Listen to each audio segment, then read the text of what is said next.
Hello everyone, नमस्ते अनि स्वागत छ हजुरहरूलाई हिमालय किचनमा। आज म हजुरहरूको लागि लिएर आएको छु करेलाको अचारको एउटा मिठो र बेग्लै प्रकारको रेसिपी।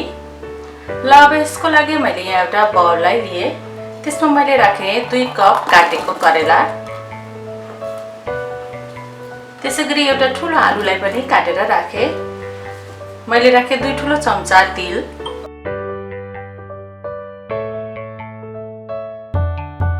1 ठुलो चम्चा कागतीको रस र मैले यसमा राखे 2 ठुलो चम्चा जति दही,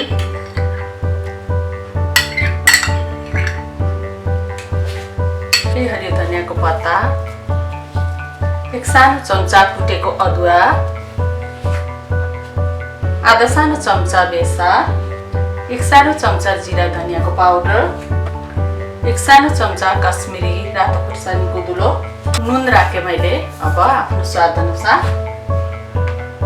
अब यो सबै कुराहरूलाई एकदम राम्ररी मिक्स गर्नुपर्छ।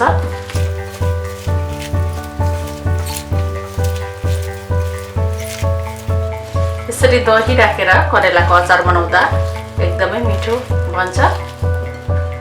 र अब यसरी मिक्स गरिसकेपछि यसलाई छोपेर आधा घण्टाको लागि राख्नुपर्छ। ल आधा घण्टा भएपछि मैले यहाँ प्रेसर कुकरमा 2 ठुलो चम्चा तेललाई तताएको छु। अब यसमा मैले फ्राई आधा सानो चम्चा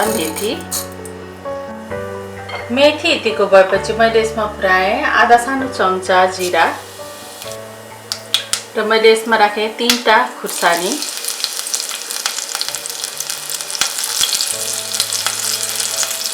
र अब मैले राखे अघि म्यारिनेट गरेको करेला हाल्ने।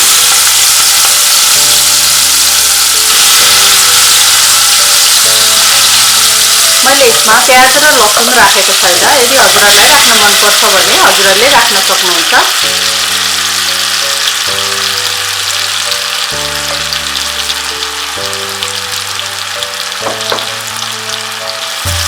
यसलाई चलाइदिउँ।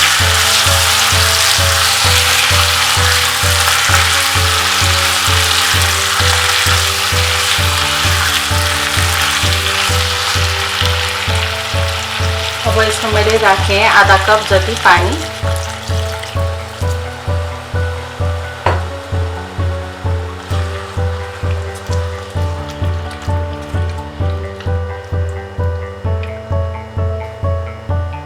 यसलाई अब बिर्को लगाएर 1 सिटी लगाउनु पर्छ।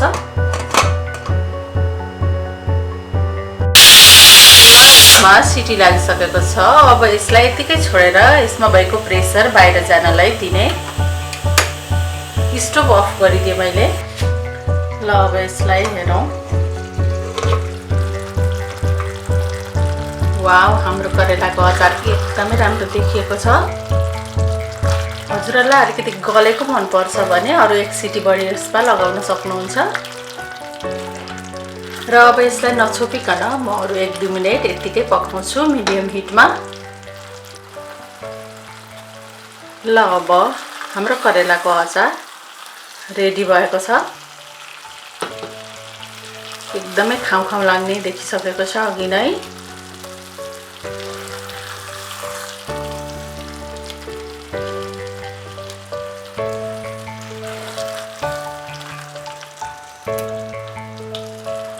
ल एकदमै खाउँ लाग्ने करेलाको अचार चाहिँ अब बनेर रेडी भएको छ।